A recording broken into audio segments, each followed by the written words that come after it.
नमस्कार दोस्तों पिछली वीडियो में हमने नंबर सिस्टम के क्वेश्चन नंबर 80 तक किए थे। तो इस वीडियो में हम 80 से आगे के क्वेश्चन करेंगे।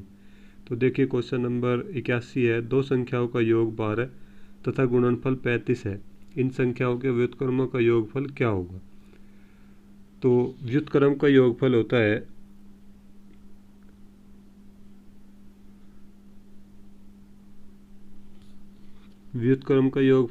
जी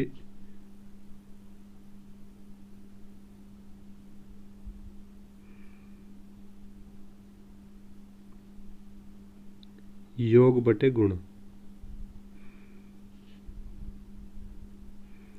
यानी कि जो योग दिया है उसको हम ऊपर रख देंगे। तो योग कितना दिया है? योग दिया है जी 12 और गुणा दिया है कितनी जी? गुणा दिया है 35। तो हमारा उत्तर हो जाएगा 12/35। अब देखिए दोस्तों ऐसा कैसे होता है तो उसको हम समझेंगे। देखिए मैं इसको यहाँ समझाता हूँ नीचे। मान के चले हमारे पास एक संख्या x है और एक संख्या है y। तो वो कह रहा व्युत्क्रम यानी कि उल्टा, यानी कि 1/x और 1/y इनका जोड़ बताना हमें कितना हो जाएगा। तो देखिए इनका जो एलसीएम हो जाएगा वो हो जाएगा xy।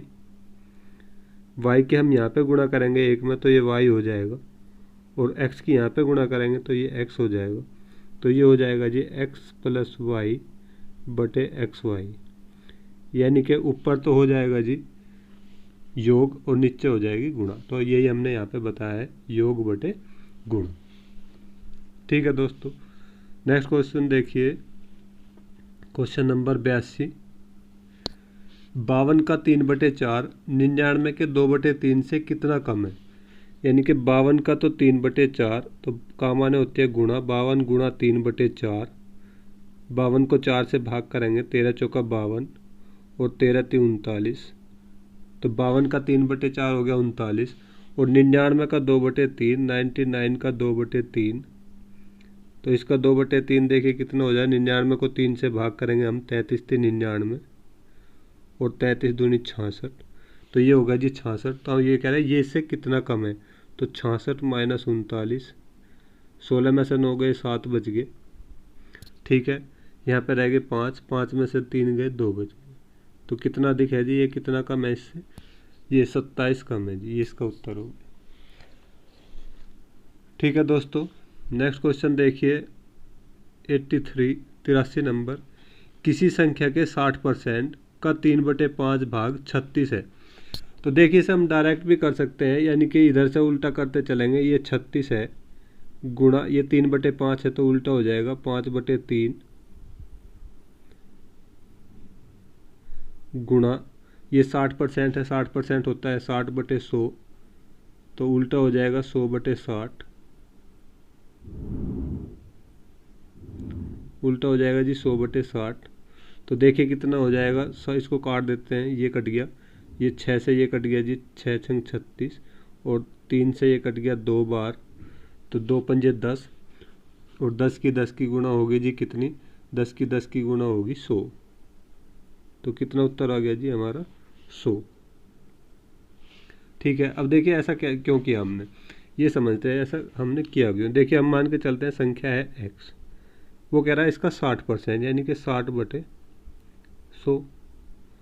फिर कह रहा है उसका 3/5 का मान होता है गुणा 3/5 और ये बराबर कितना है? ये जी 36। अब हम जो बराबर से इधर गए इधर को इन वालों को इधर ले जाएंगे, यानी कि x बराबर हो जाएगा 36 गुणा 100/60 गुणा 5/3। ठीक है, 0 से 0 कट गई। 3 × 6 = 18 और 18 दूनी 36 और 2 ढाई 20 और 20 × 5 = 100। तो कितना उत्तर हो गया जी? 100। ठीक है, ये शॉर्ट में हमने डायरेक्ट कर दिया था और इस तरह से हम करते हैं जो है खोल के। वैसे तो हमें शॉर्ट ही सीखना है तो शॉर्ट में ऐसे करेंगे। ठीक है, चलिए क्वेश्चन नंबर 84 देखिए। ये कह रहा है किसी धनात्मक भिन्न तथा उसके व्युत्क्रम का अंतर 9/20 है तो भिन्न बताइए। तो देखिए कोई भिन्न है वो और उसके उल्टे का जो अंतर है वो 9/20 है। तो हम आंसर टेली पहले से करते हैं। मान के चले भिन्न है 3/5, तो इसका उल्टा हो जाएगा 5/3। ये कह रहा है जो इनका जो अंतर है वो 9/20 है। देखिए यहाँ पे इनका एलसीएम कितना हो जाएगा, यहाँ पे इसका एलसीएम हो जाएगा 15, जबकि वो कह रहा है कि 9/20 है, यानी कि उसमें नीचे जो है 20 है, तो ये तो होने की नहीं। नेक्स्ट देखिए ये नंबर, इसका उल्टा हो जाए 10/3 और ये है 3/10, तो इनका एलसीएम कितना हो जाएगा जी, इनका एलसीएम हो जाएगा 30, जबकि उसमें नीचे कितना है 20, तो ये भी नहीं है। इसको देखिए, इसका उल्टा हो जाएगा 5/4, ठीक है, और ये है जी 4/5,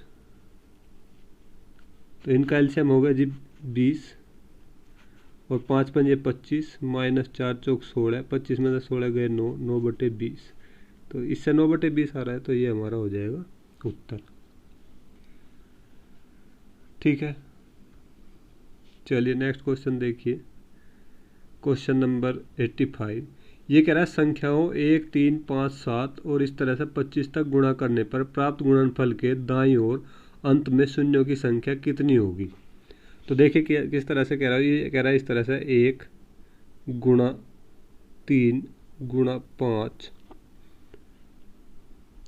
× 7 × 9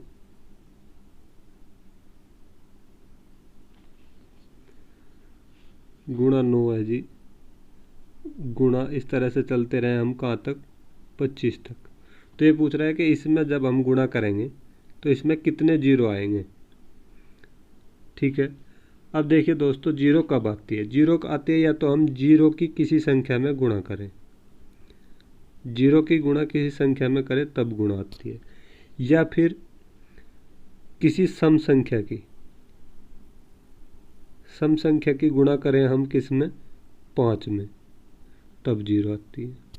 ठीक है, लेकिन यहाँ पर ना तो कोई सम संख्या है और ना इसमें कोई जीरो है, ना तो कोई सम संख्या है ना कोई जीरो है, तो यहाँ पे कितनी जीरो होगी, यहाँ पे कोई जीरो नहीं आएगी, कोई जीरो नहीं होगी, इसका मतलब शून्य।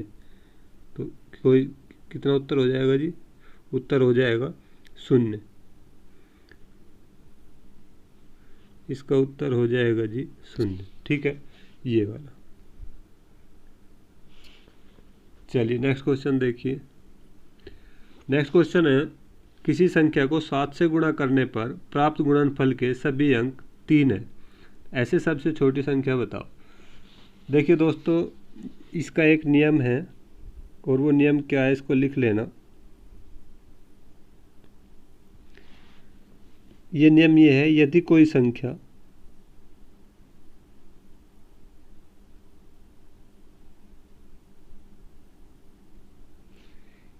एक ही अंक का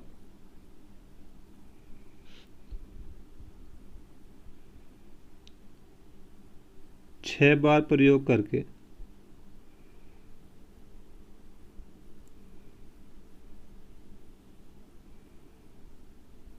कैसे, जैसे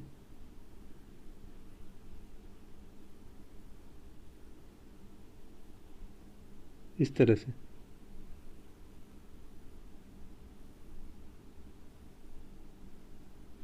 बनी हो, तो वह हमेशा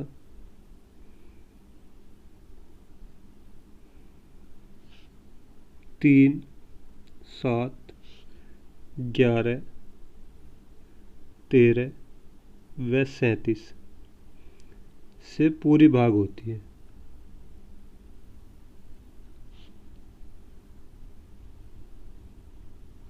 ठीक है, तो क्या नियम है, यदि कोई संख्या एक ही अंक का 6 बार प्रयोग करके कैसे, जैसे ये बनी हुई है, बनी हो, तो वह हमेशा 3, 7, 11, 13 व 37 से पूरी भाग होती है। तो ये एक नियम है, इसको लिख लेना, नोट कर लेना अपनी कॉपी में। ठीक है, तो देखिए इससे हम फिर इस क्वेश्चन को कैसे हल करेंगे, ये लिख लिया हो तो मैं इसको इरेज कर देता हूँ। ठीक है, तो देखिए यहाँ पे मैं इसको हल करता हूँ। मान के चले वो संख्या x है, ठीक है, और ये कह रहा है कि उसमें जो है कितने की गुणा करने पर, 7 की गुणा करने पर, इसमें 7 की गुणा करने पर सभी अंक कितने प्राप्त होते हैं? 3 प्राप्त होते हैं। और इस 3 को हम कितनी बार लिखेंगे? उसको हम 6 बार लिखेंगे, क्योंकि हमारा नियम बताता है कि 6 बार प्रयोग करके बनी हो संख्या। ये 7 यहाँ पर गुणा में है, इसको इधर ले जाएंगे तो इधर जाके ये जाएगा भाग में, तो भाग करेंगे इसको। 7 चौक 28, बच गए जी 5, उतार लेंगे 3 का, 7 सतह 49, फिर 4 बच गए, फिर अगला 3 उतार लेंगे, फिर 7 छंग 42, यहाँ लिख लेते हैं, बच गया 1, फिर अगला 3 उतार लेंगे, 7 एकन 7, बच गए 6, फिर अगला 3 उतार लेंगे और 7 नम 63। तो कितनी संख्या प्राप्त हुई? हमारी संख्या प्राप्त हुआ जी 47,619। तो हमारा उत्तर कितना हो गया? 47,619, ये वाला। ठीक है दोस्तों, समझ आई ये बात? तो इस तरह से करते हैं। पहले ये नियम याद करना है हमको। क्या नियम है?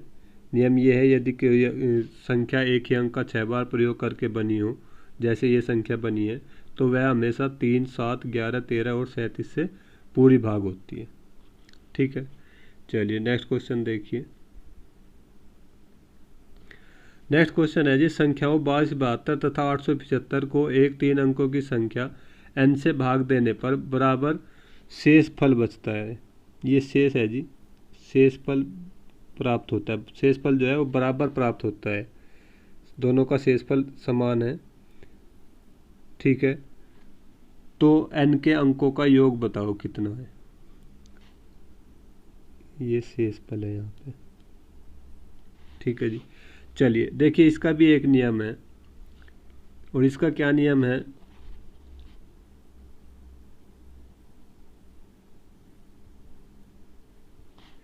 यदि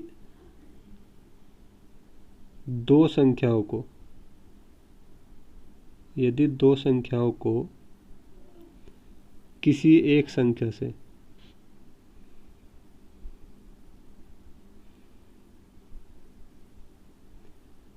भाग देने पर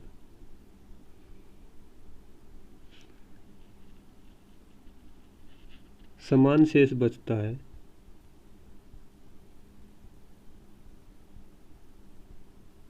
तो उन संख्याओं का अंतर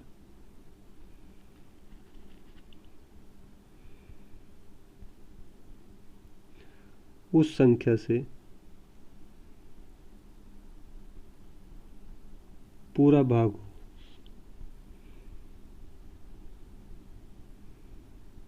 ठीक है दोस्तों, तो ये नियम है हमारा।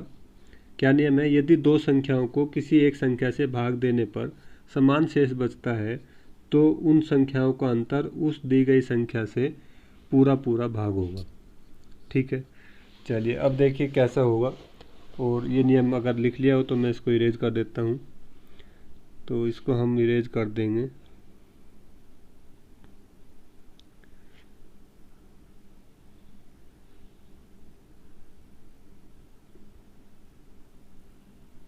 देखिए, ये है संख्या 2272। संख्या है जी हमारी 2272।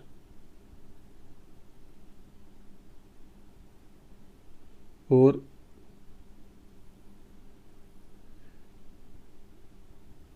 2272 और 875 है। इनको n से भाग देने पर शेषफल समान आता है। तो उसने बताया कि इनका अंतर पूरा भाग होगा। तो हम इनका पहले अंतर कर लेते हैं। 875 को माइनस कर देंगे। 12 में से 5 गए, 7 बच गए। और यहाँ पर रह गए थे 6, 6 में से 7 गए, 9 बच गए, 16 हो गए थे। 21 में से 8 गए, 3 बच गए। तो इनका अंतर हो गया जी 397। अब क्या है कि ये 397 इस n से पूरा भाग होगा। 397 n से पूरा भाग होगा। तो इस हम 397 के टुकड़े कर देते हैं। 11 से करते हैं। 11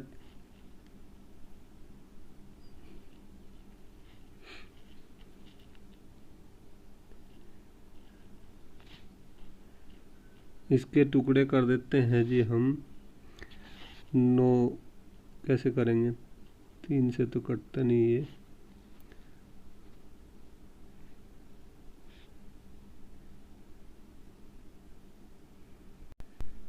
ठीक है दोस्तों, देखिए ये 1397 बचेगा, तो इसको हम 11 से भाग देंगे। 11 एकन 11, 2 बच गए जी, 11 दूनी 22, 7 बच गए और 11 सत्तर 77, 127। और देखिए उसने बताया कि n जो है वो 3 अंकों की संख्या है। n कितने अंकों की संख्या है? n जो है 3 अंकों की संख्या है। तो इसमें 3 अंकों की संख्या कौन है? 127। तो ये कह रहा है उस अंकों के n के अंकों का योग बताओ। तो 127 के अंकों का योग कितना है? 1 + 2 + 7, तो 7 और 2 9 और 1 10। तो हमारा उत्तर कितना हो जाएगा? 10। ठीक है जी।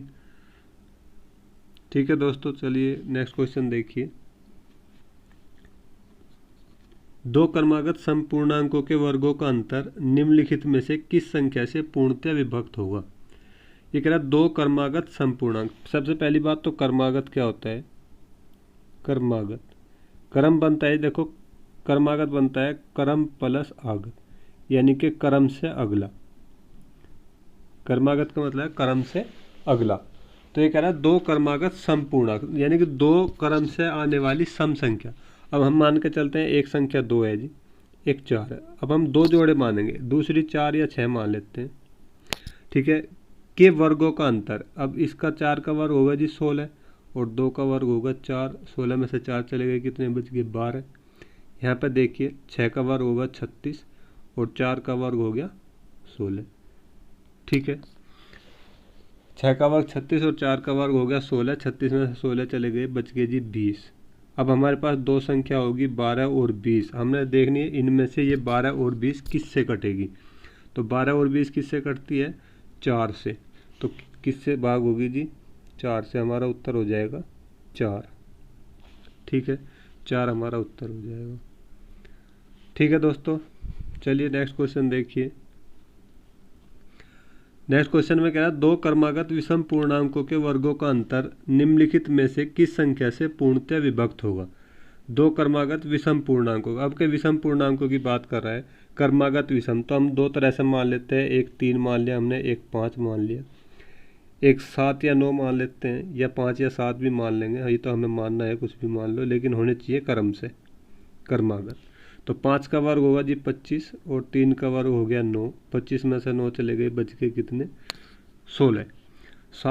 9 का वर्ग हो गया 81 और 7 का वर्ग हो गया जी 49। ये बच गए 2 और ये 7 में से 3 गए, 4 गए, बच गए 3। तो हमारे पास 2 संख्या होगी, एक 16 और एक 32। अब हमें देखनी है 16 और 32 इन दी गए ऑप्शन में से किससे विभक्त होती है। तो किससे हो रही है दोनों?